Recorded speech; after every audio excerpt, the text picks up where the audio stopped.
13 अप्रैल को supreme court की 2 जजों की बेंच ने फटकार लगाते हुए कर्नाटका गवर्नमेंट को कहा है कि ये जो आपने 4% का रिजर्वेशन खत्म किया है मुस्लिमों का, वो शेकी है। ऊपर से देखने पर लग रहा है कि ये डिसीजन सही नहीं है। क्या ये पूरा मामला बताते हैं आपको। नमस्कार, आप देखना शुरू कर चुके हैं टीवी भारत 24।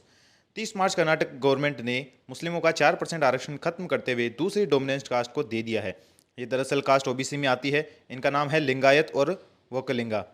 वैसे कोर्ट के आदेश के अनुसार किसी भी स्टेट में 50% से ज़्यादा आरक्षण नहीं होना चाहिए, लेकिन कर्नाटका में वही 66% है। इसमें से 10% तो सेंट्रल गवर्नमेंट अपनी तरफ से देती है, जो पार्लियामेंट में पास करा लिया गया था।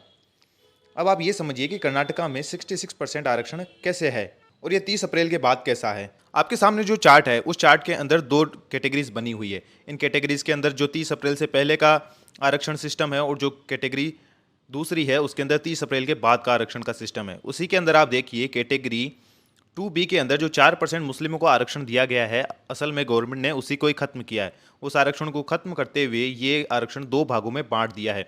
2% बांटते हुए वोकलिंगा को 6% आरक्षण और लिंगायत को 7% आरक्षण दे दिया गया है। और साथ में इसमें यह भी देख ले आप कि SC/ST के अंदर जो 17% का आरक्षण दिया गया है उसको भी डिवाइड कर दिया गया है।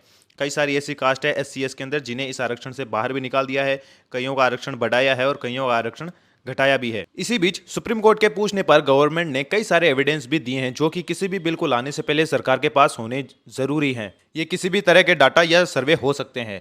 सीएम बम्बई और union home minister Amit Shah ने कहा है कि संविधान के अंदर कहीं भी ऐसा नहीं लिखा हुआ कि आप धर्म के नाम पर आरक्षण दे सकते हैं या नहीं दे सकते, लेकिन ये 4% आरक्षण सिर्फ मुस्लिमों को ही दिया जाता है। इसका फायदा कई गैर जरूरती लोग उठाते हैं जिन्हें इस आरक्षण की कोई जरूरत नहीं है। सरकार मुस्लिमों को अलग नहीं कर रही है आरक्षण से। जरूरतमंदों को EWS के कोटा से आरक्षण दिया जाएगा। अब थोड़ा आप हिस्ट्री जान लीजिए। ये 4% का आरक्षण पिछले 100 सालों से चल रहा है। अंग्रेजों के समय से ही मुस्लिम्स माइनॉरिटी में थे और वह गरीब भी थे और इन्हें बैकवर्ड क्लास में डाल दिया गया था तब। वैसे आपको बता दें कि SC/ST में भी 17% कोटा को भी सरकार ने डिवाइड कर दिया है और कई सारे गैर जरूरतमंद लोगों को इससे बाहर भी निकाल दिया गया है। अब इसमें कर्नाटका की बीजेपी गवर्नमेंट ने कहा है कि 2010 में आंध्र प्रदेश के हाई कोर्ट ने इस कानून को स्ट्राइक डाउन कर दिया था और बताया कि यह असंवैधानिक है। 1994 की SD गौड़ा की सरकार ने OBC के आरक्षण के तहत यह दिया था, जो कि गलत है। इस चीज का हवाला देते हुए सुप्रीम कोर्ट में इन्होंने अपनी बात रखी। MLA जयप्रकाश हेगड़े के लीड में बैकवर्ड क्लास कमीशन की जो रिपोर्ट आई है वो अभी अंतरिम रिपोर्ट है और फाइनल रिपोर्ट अभी आना बाकी है। लेकिन बम्बई गवर्नमेंट ने फाइनल रिपोर्ट आने का इंतजार न करते हुए जल्दीबाजी में डिसीजन लिया है। अब अंतरिम रिपोर्ट क्या कहती है इसे भी जान लीजिए। इसके हिसाब से अभी भी कुछ ऐसी जातियां हैं जिनको आरक्षण की जरूरत है और गवर्नमेंट इन्हें आरक्षण EWS सेक्शन से दे सकती है। लेकिन गवर्नमेंट ने मुस्लिम के हिस्से का आरक्षण 2 अलग जातियों को दे दिया है और मुस्लिमों को EWS में डाल दिया है। इन सब में ओपोजिशन पार्टीज JDS का भी बयान सामने आया है कि बीजेपी यहाँ धर्म की राजनीति कर रही है। वहीं कांग्रेस के DK शिव कुमार ने कहा कि माना कि लिंगायत और वोकलिंगा को आरक्षण बढ़ाने की जरूरत थी, पर इसका मतलब ये थोड़ी ना है कि आप किसी और माइनॉरिटी का आरक्षण इन्हें दे दे। इस पूरे केस के अंदर जो पिटीशन 2 लोगों की तरफ डाला गया था उनका नाम है L गुलाम रसूल और अंजुमन-e-इस्लाम।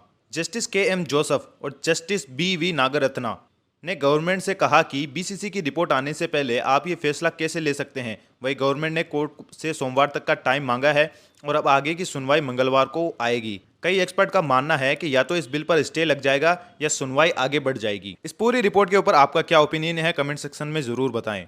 अगर इस मामले में किसी भी प्रकार का कुछ अपडेट आता है तो आपको हमारे YouTube चैनल पर देखने को जरूर मिल जाएगा, लेकिन मिलेगा तभी जब आप इसे सब्सक्राइब करेंगे।